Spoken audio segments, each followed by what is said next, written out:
Good evening. I am really sorry that we're a little bit later than usual, but good things come to those who wait. I am your host, Charlie. Thank you for joining me tonight. And I'm joined by William. How are you, William? Yeah, good. Thanks. I've just been having a nice, relaxed evening for once in a while. I haven't had one in Yeah, quite a long time. yeah. It's possibly the calm before the storm again. Yeah. But yeah, we're gonna get into it and talk about another massive week. And West, how are you? Nice to meet you. The West is a new guest of ours. Hailing from, I want to say, South Africa. South Africa. Yes, yes. Yes, I there am you from go. South Africa. Good memory. There you go. I'm pleased to meet you, West. How are you? You okay? I'm good and you guys. I'm okay. Just had a long day, but then yeah. Liverpool is Yeah, number one. just a bit. Yeah, it's been a long day, but I'm buzzing. It's after after the week that we've just had as a Liverpool fan, which should go down in the history books as one of the greatest weeks, certainly in the modern era. We've got another massive week ahead of us, and we're gonna deep dive into it and talk about last week's games and how that would have impacted what we're going to try to do this week and the importance of this week as well. We've got Newcastle away, which is the preview. That's what we're going to be discussing tonight, and then we also have Everton on the weekend as well. So yeah, it's another massive one. Let's get into it. Well, I haven't really spoken to you guys about last week's matches, Real Madrid and Man City. But let's talk about Man City. How important was that win there for us, Willem? Oh, it was immense. It was vital, and I mean, especially I think even more apart from the victory, even though especially with City's form and stuff and everything that they've been going through, I think even internal within us fans, we were like, all right, right, we really have to win this one now. We have to get this one over the line. And apart from just getting it over the line, I think the performance as a whole was just unreal. I don't think you can really name one player who was playing under par, kind of to say it that way. I thought everyone was brilliant. Like even at the end of the game, thinking of to pick a genuine man of the match, I had no idea. I thought everyone was brilliant. I Yeah. was just blown away. You could make really good arguments for 6, 7, 8 players that played. Everyone across the back line. Kelleher with though he was quiet, had a really good game. The midfield was probably the best I've seen all season. I think the fluidity, the way that they managed, though a weakened Man City midfield, still bossed them and it looked fluid. McAllister probably had his best game for a while. Soboslai really made their lives difficult, and Ryan Gravenberch. The way that we're talking about Ryan now these days is this is not just a purple patch. This is his level. He is hitting a level that's far beyond his years. 22. He's only 22, and the performances that he's putting in are just phenomenal. But West, let's ask you, what do you think? I'll probably just call you at the wrong time then. What do you think about the the West the game on the weekend against Man City? What were your thoughts? For me personally, that game was actually important for us because I looked at it as a mental jumping point. Just the same game as Madrid too. It was Madrid yeah, of course that game we were on top of the Champions League group, but I wanted to just beat Madrid because they have been beating us for years. Semi-finals, they came to Anfield 2-0 up, they gave us 5-2. Champions League final, I probably say we had a better game than them, but they still won the Champions League. Like Santiago Bernabeu, Vinicius Junior tearing up Trent. So now I need to beat Madrid. Then City's game was like, you know what, man? This is the time to show that are you guys in the title race or is it still a building phase? So now when we won the game that convincingly, for me it was like, okay, now I'm seeing something now. And the way we just tackled on them the first minute, we just pressed, we never gave them any chance to be. We just pressed them, gang and press, and man, the Silver Slot appearance, for me, I was like, I understood it because now, man, I'm looking at now, we're going to press them with pace. Curtis Jones is good, but doesn't have the pace of Silverslot. So I looked at it, I was like, okay, Silverslot playing today, I wasn't surprised because I knew this City team is not that good. It's weak. Let's press them, let's kill them now. And for me, I feel confidence. Of course, there's many games to go, but man, just looking at the team, man, injuries, I had questions of, okay, Gomez, I'm like, okay, you haven't played in a while. Are you sure you're going to step up against City? And he stepped up.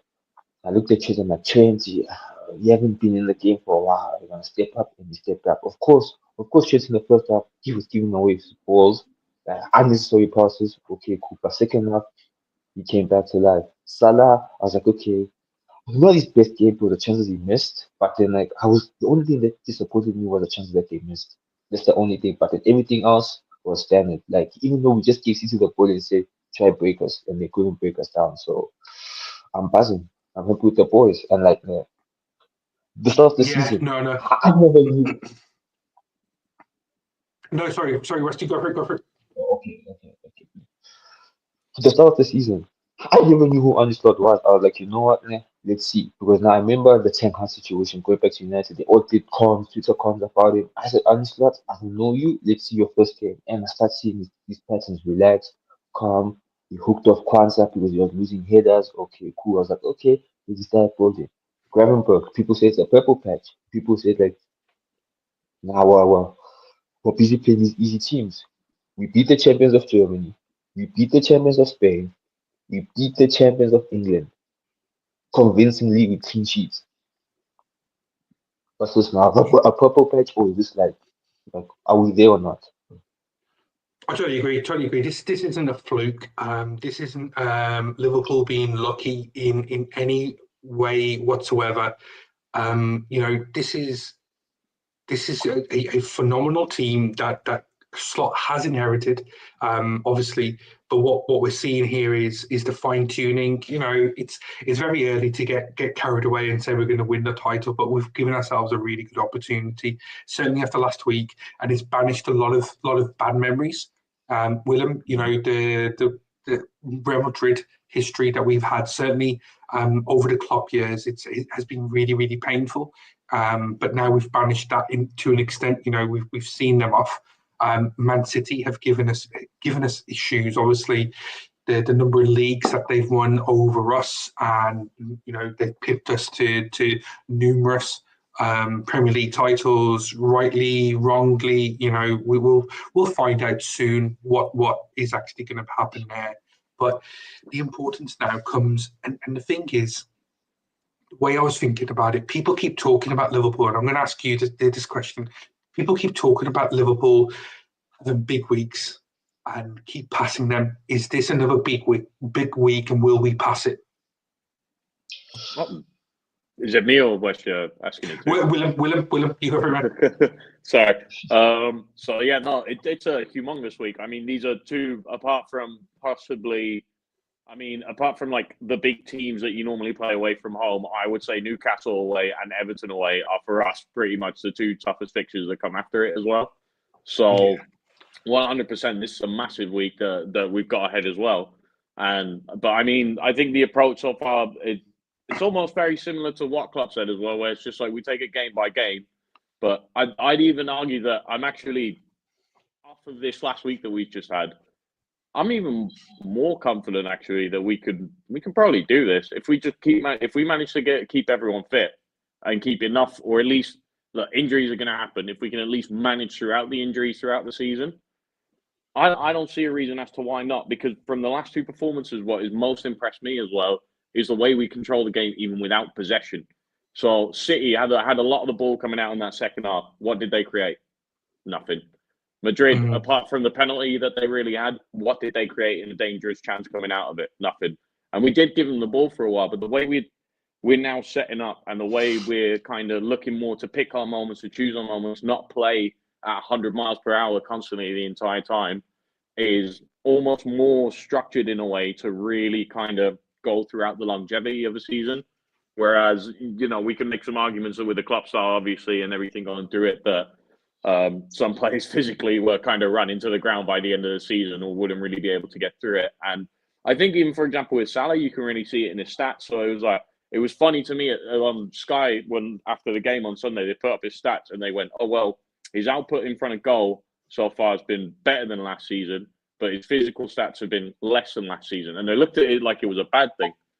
And I'm there going, well, hold on, that's actually even better. He's aging. He's been more effective and clinical in front of goal. We're making sure that he's not running as much and he's not putting as much kilometers into his legs. And we're making sure that we get more longevity out of him. And obviously these stats go along from multiple players that are going through. And I think also that is just these changes and these kind of adaptations made to the previous style now coming in have actually just happened to so far really suit us even better. And he's only 5 months in. That's one thing as well. They keep talking about a drop off. What about the other one? He hasn't even fully implemented his style yet. He hasn't even fully gotten there. So it could even get scarier for other teams as well.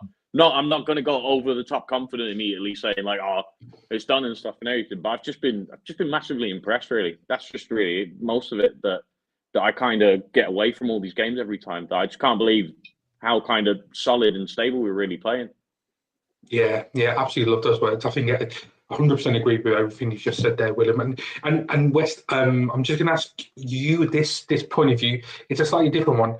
Are Liverpool now starting to be taken seriously? I know it's a bit daft after going 11 points ahead of Man City, 9 points ahead of Chelsea and Arsenal. If you want to consider that Chelsea are going to be in this title race or competing with Arsenal, whoever.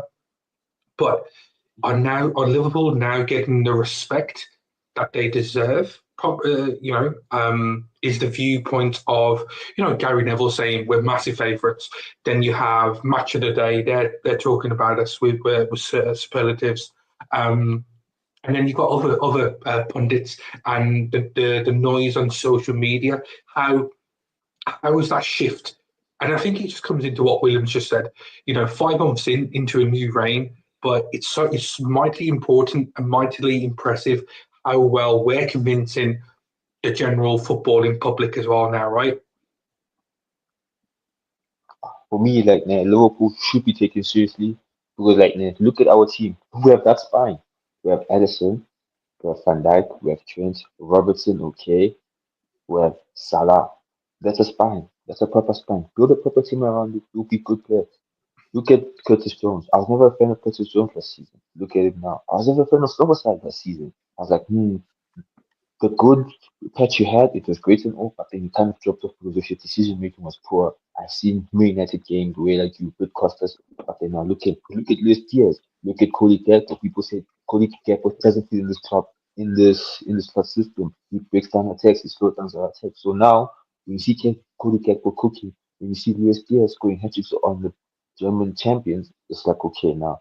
Liverpool has to be taken seriously now because now who stop? Okay, I'm not trying to be cocky or be like, yo, whatnot. But then who's going to stop us?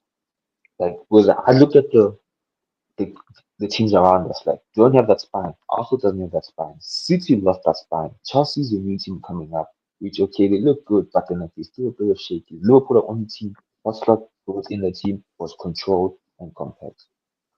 Last season, Liverpool were easily conceding goals 10 minutes in the game. You watch the game, Liverpool already considered a goal. I don't know, am I lying? You see, so now, this time now, the way we look so compact, we keep City the ball, try to break us down, they failed. Madrid, they have the Galacticos, try and break us down, and they still failed. So now I look at them like, yo, we beat the champions of Europe, champions of Europe, champions of Europe. We just beat them comfortably.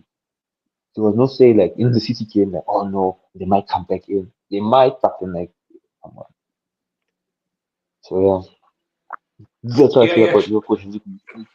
And now, I look at now because people said, "Who's this slot guy?" He comes from Dutch, and of course we have the Ten Hag history. They looked at slot. Who's this guy? We don't know him. He's taking over club. People had us finishing fifth. People had us the people's predictions were actually wild. So now when you see things coming up around, now they're like, oh, okay, they're actually still a good side. People called us finished last season. They were calling Salah is finished. I think Salah needs to go to Saudi now. Look at him now. Yeah, totally agree. I totally agree. I mean, Salah's on a different planet now. He's adapted his game, and the thing is, I think the things that we've seen over the last couple of weeks, where certainly going back to the Aston Villa game, there, Willem, he smoked Leon Bailey for Nunez's goal. Do you know the one where he was put in, and he outpaced Leon Bailey. He outpaced Nathan Ake on the weekend. He Mendy from Real Madrid on last week turned him inside out. and I really don't want to talk about contracts because that's just for another day. Let's leave it. I just want to just enjoy the moment. But Salah's definitely showing youth on his side, and I think that's just exactly what West is saying. What you've said, we're not getting injuries as per se. You know, there's one area that I do want to talk about in a bit, but maybe by the way that we're resting on the ball, we are playing a little. We can adapt our game to be more low block and rest and be solid and not chasing lost causes as to maybe what we did last season. It's all helping the process, isn't it? Yeah. So I guess the question is can we continue this pace throughout the next few weeks, getting to Boxing Day, which I think is going to be a key day for Liverpool. But what are your thoughts there, Will? Before we get into talking about Newcastle and that important match? Oh, right. I don't know why for a second I blocked off that you were going to say before getting in there, hit like a subscribe. I don't know why I automatically went over to that. No, definitely. I think in general as well, if we look at it, this next run, so I think we got Newcastle away, Everton away, then I struggle to think who we have shortly after that in the league. Yeah, so we've got, I'll tell you, so we've got Newcastle away, Everton away, Girona away, which is an opportunity for us to rest people because it's match 6 of 8, and we've pretty much guaranteed ourselves top 8 in that competition. Then we've got Fulham at home, which is mid-December. And then another opportunity for us to field a slightly weaker team or rest key players. We've got Southampton away in the EFL Cup quarter-final, and then Tottenham. Yeah, so Tottenham, that's Leicester. Yeah. So this is actually the current spell upcoming now is the one where I'm looking at more. I think so. It's actually not the Boxing Day game necessarily itself, Leicester. It's actually these upcoming 4 Premier League games where I'm like, if we can get 12 points out of these next 4 Premier League games, that's where at the point where I'm truly like, look, only injuries can stop us. Then, in my opinion, at least for me. But I mean that also kind of does go hand in hand with the kind of question we're all having for this next upcoming month. Are we going to keep the 5 remaining senior defenders that we have all fit for the whole month, whilst hoping that the rest will come back all time? Yeah, it's going to be an interesting one. Let's talk about the Newcastle game. And the way I think about it is last season's match there, Willem. I'll stick with you for this one, and then we'll come to you, West, about the game. How it's such a different outlook as to what happened last season to where we are right now. So obviously the Newcastle team, the increased coverage, the increased money, everything that was going their way was going our way. And Liverpool were a bit of a rot. We weren't really playing well in the sense of what West was saying. We kept on conceding really early goals, but looking at the way that we are now, we're a completely different beast to what it was last season going into that Newcastle game, right? I mean, yeah, it is definitely true. But I think also as well at the same time, we should not at one point whatsoever underestimate Newcastle at St. James's Park, at least. Because at the end of the day, we're still going to be facing a team that is going to have Isaac up front, Gordon on the left wing. It's going to have Joe Ellington and Bruno and either Longstaff or Tonali going in that midfield as well. And if Shaw is on it on his day as well, and Pope has one of those days where he all of a sudden pulls 12 saves out of his pocket, then it's still going to be the biggest pain in the arse of the game that's pretty much come around all season. So for me, this is the game to purely look at where I go, I don't care if we play crap for 93 minutes. If we just win 1-0 and we don't play well, fine, take it. I don't care, because these are the ones where City drew here, Arsenal lost here, Tottenham lost there. Like there's not a lot of teams that come to this ground and win. So for me, tomorrow is not about performance whatsoever. Tomorrow is a purely result day. I'm more performance-wise. I'd be more focused on kind of Saturday because it's a derby, 7 away, and then I'd also want us to give them a real goodbye, Goodison on their last day, if you kind of know what I mean. Yeah. For me tomorrow, it's just the importance of don't underestimate what this team can still bring on their day, especially at their home ground, and just make sure that we come back with the 3 points. I agree. And West, I'm just going to just read out the last few games that Newcastle played. Last time round, they had a draw against Crystal Palace away, lost to West Ham at home before that, then beat a really good Nottingham Forest away, and also then Arsenal before that. So, and then Chelsea. So they beat Chelsea in the EFL Cup just before the Arsenal match. So they're slightly coming into form. Okay, they hit a bit of a stumbling block against West Ham, but apart from that, they've got really good results recently and seem to be turning a bit of a corner. Are you worried as to this Newcastle team? I think, William, you hit the nail on the head with giving them respect. It's a Saturday night. Sorry, it's a Wednesday night. It's a an evening kickoff, which they're always going to be up for, and it's Liverpool coming to town. It's a big game. They're probably going to be up for it, right? Is it me or West you asked it? West. Sorry. You see what I will say, man. He was right. Like St. James's Park is not like an easy place to go to. Last season, we had 2 numerous goals. Yeah, we were lucky. Let's be honest. With Allison, great save. But then, like St. James's Park, I look at that game. I'm just saying, you know what, man? It's time to rotate the team, man. So rotate the team, just get the results. And then I want to focus on Everton more at Goodison Park because I feel like we hardly win there. But then now, like, we're changing for the league. Like, we have to go win at Everton. So this game today was just result. Tomorrow's game, I mean, it's just a results-based game. I know this Isak. I look at Robertson also as that liability. I look at Trent also like, okay, you see, defensive-wise, I trust the guys. I trust Van Dijk. I trust Gomez. I trust Keller. But I look at the wide areas because I was scared that's what Man City would do to us. Attack the wide players because the wide players this season, Robertson this season, like he's a bit like he's not the past Robertson. I can say that. So this game, I'm just looking at it just a results-based game because St. James Park is a tough place. Arsenal lost there, City lost there, Tottenham lost there. Oh no, City drew there, Tottenham lost, Chelsea lost. So I just want results tomorrow and keep on going. That game is what game at a time, as Will said. Yeah, I agree. Okay, let's start thinking about the lineups, guys, and we'll get your thoughts as to who you want. It's interesting hearing some of the comments that you're talking about.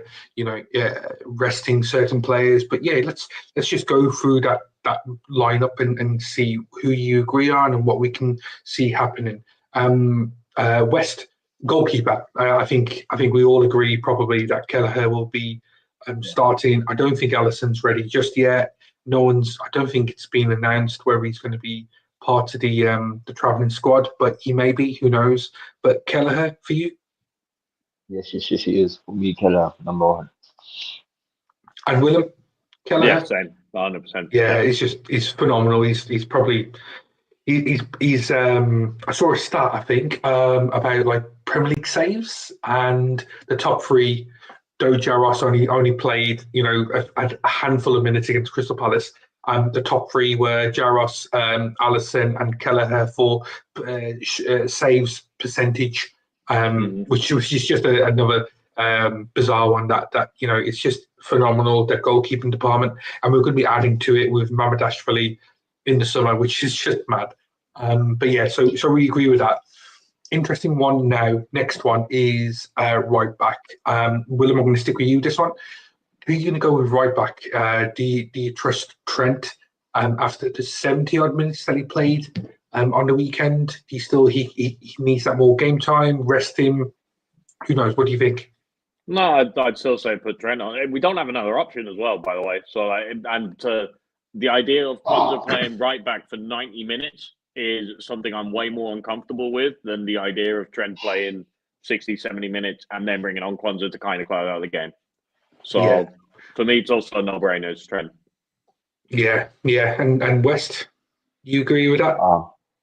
Yeah, Trent also. Okay, so we've got Kelleher, Trent, the centre backs there, West. I'm going to assume that we're going to go with the same centre back pairing. I guess the options are only Virgil, which is he's the mainstay, and then it's out of Gomez and Kwanzaa. Who would you go for in this match? It's Gomez and Van Dijk. And Willem, you got any No, I have nothing to add to that. No. The defensive line, I think, pretty much speaks for itself at the moment, seeing as how thin we are over there. Yeah, I mean, let's stick with the centre back partnership. Obviously, it's a wind back to a few years ago where Gomez and Virgil were the mainstay, keeping out Matip and Lovren, I believe, at the time. You know, Gomez played really well. You know, he has his moments. I think I've said it on record or certainly in conversation.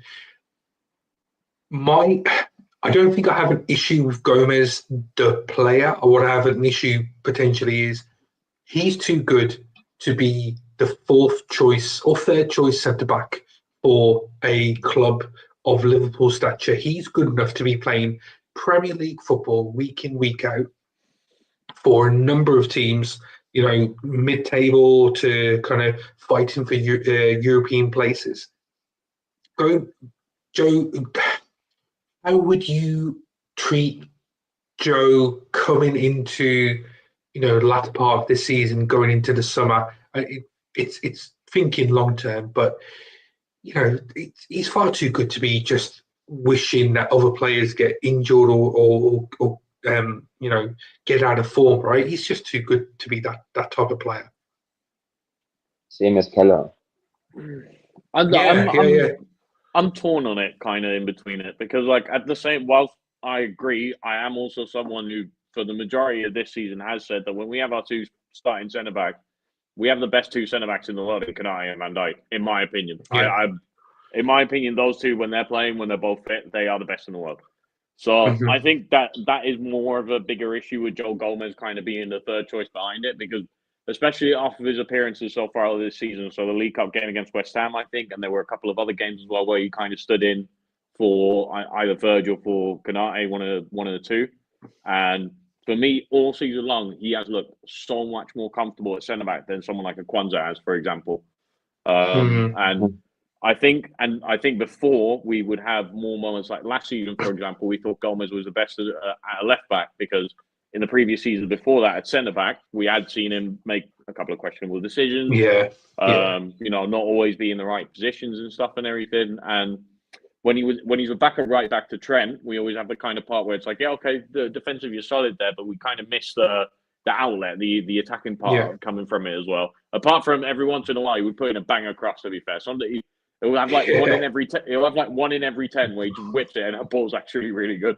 And I think that's been more of the issue with Gomez, and I actually think it's more a maturing of his game in the last year and a half, where I think he personally is kind of really focused on improving those parts of his game. And I think he might look at it more in a way of like, look, this is my best chance to win trophies, because at the end of the day, you don't know where you're going if you are going. Because that's also the thing as well with selling to us. We're not going to sell him to a direct rival, so he's not guaranteed to be playing for a club necessarily where he's going to be challenging for trophies. And, you know, I think it also comes down to the hunger of the player in the sense of, like, yes, the playing minutes are important, but we all know that Kanate gets a couple of injuries throughout the season, so there will be minutes there. Rotation will be happening, so he will be getting his minutes in games that he can. And it's more of the question of, do you want to prioritize mostly playing your football, but then knowing that your chance of trophies is less? Or do you want to rather stay at the club, just wait on your moments, and in your moments really improve? And he's adored by the fans. He's been here for 10 years as well already. Like, I think he's also at the point now as well where he's like, I'm like, you know, he loves the club as well. So I don't know. I think he's actually perfect for the role that we need him in, kind of in that kind of sense right now. So yeah, no, I don't even know actually where this whole Joe Gomez ramble started now from the because I've just been rambling on No, about no, him. no, But it's me starting it. I think he's just an interesting player. I think I can definitely see him playing for a team like Aston Villa and doing really, really well at that club. And there was talk, obviously, a few years ago when Steven Gerrard was there. Maybe there's an opportunity at that point that he could have gone to Villa and cemented himself playing a good brand of football under Gerrard, but certainly under Emery anyway, and get himself into the England setup because I think he's better than Mark Gui. Potentially, I think his ceiling is a lot better, a lot higher than Mark Gui at Crystal Palace. Certainly, if he went to Palace as well, he could definitely make a good partnership with Mark Gui and you know again establish himself as a Premier League defender. But at the moment, we talk to him, and no one else really considers Joe Gomez. And I guess it's kind of the same thing with Kelleher. No one really takes them seriously because they're like, oh, they're second choice. Why do we want second choice? We want first choice. But they are good enough, definitely. Yeah, I don't know how I've got onto that ramble as well, Willem. So we'll move on from Joe Gomez and think about a left back. West, I'm going to come to you.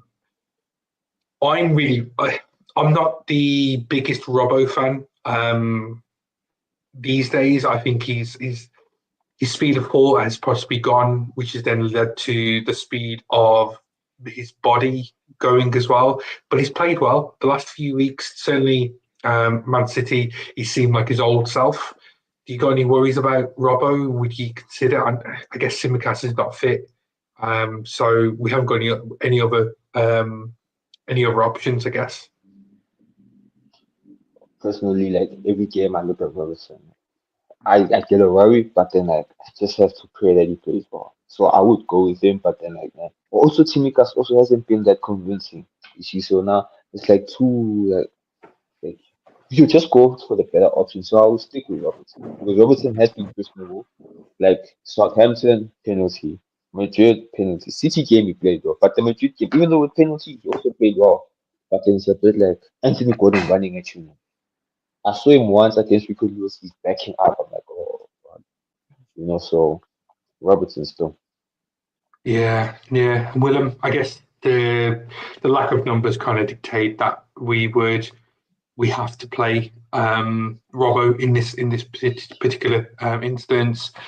I guess your thoughts are on No, Robbo? it is the same at the moment. I mean, I think I've had it with Robbo now, where I think since last year I've come to the point where I've been able to accept, like, okay, yeah, I can see he is slowly declining a little bit from what he is, but like for me, always since day one, I've loved Andy Robertson because it's clearly visible he's probably the most technically limited player apart from passing that we probably have at top level football, and I don't know why. When it's just pure work ethic and just going for it and all that, I love that. I don't need much more than that, to be honest. And yeah, I think indeed, like kind of the point you were alluding to as well. Like he is slowly slowing down, and it is causing him now to make more mistakes in his game. So like before, usually if Robertson made a mistake, it was often more in kind of maintaining the line perfectly for the offside trap. That was often like the most kind of times you could kind of catch him on. But I mean, it's a fullback. It's football. That kind of stuff can happen. But now it's the penalties. Now the Southampton one, it's like, okay, technically it was outside, but I thought the challenge was so dumb from Robertson on that one, whether it was in or out. Those kind of challenges are the ones that were the same. Madrid, I thought Vasquez was looking for the minimal contact to go down, but because he knows what he's doing, and it's just it was unnecessary from Robbo to get that close onto him, because you just know especially Spanish footballers and Italian footballers, they've got a bit of a knack of it for being known for it. But as soon as you're near them, they feel minimal part of contact, they're going to go down for it and going to try and get the penalty. I think against City, yeah, it was a lot better, but I think we also have to kind of keep in mind that he was playing against Rico Lewis, right winger, right middle, whatever he was playing there, and it's not a traditional winger that was going at him. I mean, because we kind of saw it, we did see it when Doku came on, and Doku's like the man that does 1,000 movements, but like the ball kind of stayed still in front of you. He doesn't really do anything, but he does a lot. And I do think that, for example, even when Doku came on against Trent, you could see all of a sudden, okay, that he's actually becoming a bit more of a threat here. And if they're going to be playing Anthony Gordon right wing, then Robertson is going to have a very tough day, to be honest. But it just kind of depends on what they will be doing in there. I do hope that we do address the left back position kind of within the next January or the next summer to at least move one of Robertson or Tsimikas on and get some fresh blood into there. Yeah, I agree, and I think this is kind of the reason why I've said about Joe moving on as well. Joe, because we can command a really good fee for Joe, we'll be able to use that money towards a left-sided centre back who could play left back. It's an ideal world, but this is the world that we live in. We don't always get what we want, but yeah, let's kind of move on to midfield. This is an interesting one. I was thinking about and the permutations, the yellow card situation kind of dictates to me what we should do. But let's get the kind of the obvious one, Gravenberch. I assume, Willem, you would like to play? Oh, yeah, 100%. I mean, I've zero doubt. There is still in there. Yeah, he's been phenomenal, and he's got youth on his side, so he should be able to get through that match. West, do you believe that Gravenberch should be playing, or do you think we should be resting him, ready for the Merseyside derby on the weekend? Personally, Gravenberch has been top. I want him to be rested. I'd rather see Endo and Jones in the double pivot besides Gravenberch. Gravenberch, I want him to be rested because he has been performing 10 out of 10 performances, 8, 9. So for me personally, I would like to see Endo because I still start talking about I didn't play Endo, I didn't play Morty, I didn't play Quanta. So maybe there's a kind of rotation that we're gonna feel maybe there. But I would like to see Endo play just for tomorrow's game, just a result-based game, and then Gravenberch Merseyside because now I heard you talk about the yellow cards. Yeah, McAllister. Yeah, McAllister is one away from a suspension. So that's the question I was going to be raising, and I think it really depended on whether Gravenberch is going to be playing. But yeah, so the one thing on the counter with this is, and I think because I've read out the fixtures before, so we've got Newcastle, and then we've got Everton, and then after that we've got Girona. Girona is the opportunity for us to play Endo. So if we are able to get Gravenberch and whoever, playing these 2 games and then give them the opportunity to rest, does that sway you, West? Do you think then that we can get 2 games out of Gravenberch and then rest him? Potentially 2 games after that, which is the EFL Cup game and also the Champions League game. Would that sway you, or do you still think Endo should play? I still think Endo should play to just get a bit of momentum, a bit of playing time because I saw Champions League game. Didn't they say McAllister is suspended for the next game against Girona? Not sure. I'm not sure either, but I'm not going to lie. I'm not counting him in for that game anyway because I'm more on the Charlie mindset of I'm not resting too much this week. It's the weeks after where I'm resting a few. Yeah. Makes sense. Yeah. Makes sense. But then for me, I just want to see Endo. Let's see how Endo flourishes in the system. So I want to see team make. I heard him talk about squad rotation. So I want to see maybe Harvey Elliott playing.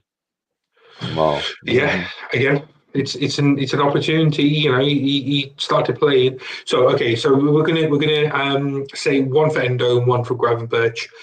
In that next position next to him, McAllister, Jones, Harvey Elliott. You've got Soboslai. I'm probably missing someone as well. But who would you go for? West partnering Endo? Did you say Jones? Yes.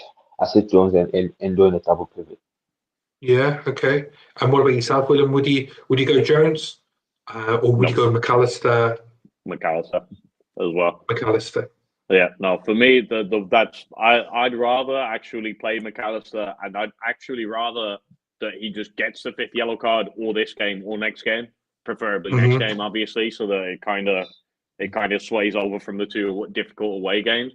He's going to pick up that yellow card at some point anyway. Like, I think he's this is going to one of get them it. where we're going to have to like accept that we're going to miss him for a game due to the suspension. And my idea would more be the I think I'd rather keep the longer minutes for Jones and for Elliott for the derby, because I think Curtis Jones in the derby he's going to show up. He's going to show up big time, I reckon. And I think Harvey as well. It would be a good moment in there. For me personally, and I'm going to jump ahead a little bit here already. For me personally, the midfield also stays unchanged, to be honest. So I think Szoboszlai as well would play ahead. These next two fixtures are so tough that I'm not playing the rotation game this week. It's not until we have Girona and then we have the League Cup game after it. That's where I'd be looking to get Endo, Morton, Elliott, Jones, and Jones isn't even needing that many minutes because Jones is being more involved in it. But that's where I would be looking at the fringe and rotation players to play nearly full 90 minutes and kind of really kicking on from there. But I'm not doing it this week. Okay, cool. Right. Yeah, I agree so far with yourself there, Willem. So we've got Gravenberch, McAllister, and then we have Endo and Jones. I mean, both are really, really good options, and both could really, really, really do well in these games. But horses for courses, or if that's the right saying. But let's think about the last position. Willem, you already said Szoboszlai. I agree with Szoboszlai playing West. Who would you go for in that third midfield position? I don't know, I pick Elliott, but as Will said, this type of game you can't be rotating Newcastle away. Maybe if the Champions League and the League Cup, so I'll stick with Szoboszlai because I want to see Jones second half. But then starting with the game, if we stick it onto them, I'm sticking with Szoboszlai, no issue. Yeah, and Szoboszlai had a really good game. The last couple of games that he has played, he's done well. He scored in the Champions League. He scored in the league, didn't he? With a really good left-footed goal. And then he put in a really good performance against City. And so he harassed that defense, and certainly that could be the same thing that we need from him. He's got loads of energy. So I think we agree on the midfield as such. There's going to be rotation at some point, but points are most important. So let's see what happens here. And now we come to attack, and again, it's another interesting one. And West, I'm going to start with you. Who would your starting three be? Let's kind of go through not individuals, but just like as your triple threat. Who would you expect to see? Salah, you got Luis Diaz, Darwin Núñez, Cody Gakpo, Elliott is back as well. Is it one of three of those four? For me, I think I'll stick with the attack against City. Having Núñez to come on is okay, but then I'll stick with the City attack. We can also when is Jota coming back? See, no, it hasn't been mentioned about when he's due to come back. So yeah, we're not even sure what type of injury he's got. We thought it was bruised ribs, but then you've heard stories about a broken rib, or even worse, collapsed lung. I've heard. Punctured lung. I even read punctured lung. That's it. Yeah. And who knows? Because the club are keeping really, really the cards close to the chest. You gotta think what's happening. And I guess the same thing for Tsimikas. No one's even spoken about the injury that he had, and he was on crutches on the weekend. So it's an interesting one, West. But yeah, what would your starting attacking lineup be? Salah, Gakpo, and Luis Diaz. Yeah. I think it works really well. They tore up Man City. They absolutely demolished by Leverkusen as well when Luis Diaz got his hat trick. So it's a really good fluid, and I don't think if I were Newcastle's defence, if I was Everton's defence, even more so, I'd be worried about any three of the four there, Willem. But who would your attacking players be for tomorrow? So I'm gonna. So I think right wing Salah. Obviously, I mean we don't really have to discuss that. I think for this game, I would start Nunes, but this is more due to the fact that I think if we start him against Everton, I think Everton are going to do their absolute best to get him sent off as soon as possible.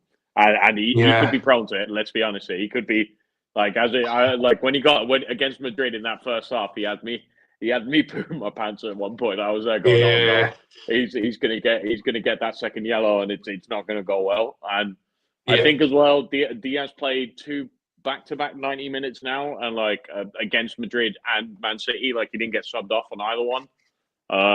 So I think I'd play Gakpo left wing, and I would play Nunes up front, and then bring Diaz off the bench. And then I think for the weekend, that's where I would go back to the fluid front three of Gakpo, Diaz, and Salah. Yeah, and obviously, if Nunes bags a brace, a hat trick, or puts in a really, really good performance, it just gives Slot another headache, a good headache, to have another player that's coming to form at the right time and playing well, because that's what we want to see from Nunes. Is a goal scorer, a goal scoring threat. At the moment, he's a threat. He's a threat to Liverpool, and he's also a threat to the opposition. But yeah, let's see what type of player turns up, because if we get the cameo Darwin Nunes from the weekend, who was full throttle, you never know. You don't know what you're going to get, but it's going to be a good thing. So I think West, you agree. I think you said unchanged, didn't you? I think Nunes should play, and just like what Derek has just said in the chat, he's probably going to have this defense scared because of the all-action kind of nature of Darwin's game, and certainly he's a better all-round player this season than what he has been in previous seasons. It's just a case of just putting the ball in the back of the net, and he's got previous against them, hasn't he? So you never know. We're coming to the end of the stream for tonight, and I just want to end on predictions and what you guys think the scores will be. So West, let's get some score predictions. If you want to go even further and say goal scorers, we'll take that. Okay. Isak is back, right? Or is he still? No. They've supposedly said that he's fit. So he probably will play. I'll go with clean sheet, 2-0 Liverpool. Oh, very good. And Willem? 1-2. That's one I'll go. Okay, cool. And Derek, he's gone with yourself there, Willem, saying 2-1 to Liverpool. Me, I'm going to go with West. I think a clean sheet, 2-0, our favourite scoreline from this season. I'm happy with that. Just get the 3 points. Let's win it, Reds. But yeah, it's been a good one. A slightly shorter stream, a slightly later stream, but we've come to the end. I don't think there's much else that we can talk about without milking it and keeping everyone up. But yeah, I just want to say thank you. I want to say thank you to Willem. Thank you again. I'm sure we'll speak again there, Willem. West, brilliant debut, mate. Really, really, top 10 out of 10, mate. I really like it. I like the words as well. So really, really good. I hope you can come on the stream. I'm pretty sure you're on the stream again this week. You may put your name down twice. Very eager. I like it.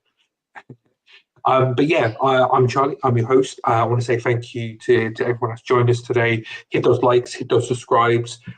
Leave a comment as well. Let us know what your score predictions, your teams are for tomorrow, and tell us what your general thoughts are about Liverpool as well.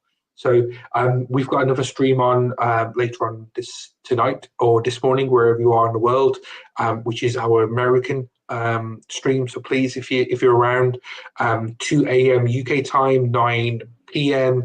Eastern Standard Time. So yeah, just join the guys. I'm sure they're going to be talking about transfers. There may be some transfer news coming in as well as to players that we're linked with. So it's going to be an interesting one. Hopefully you can join us tomorrow on our post-match stream as well. So we'll hopefully be discussing some good news. So yeah, I just want to say thank you and good night.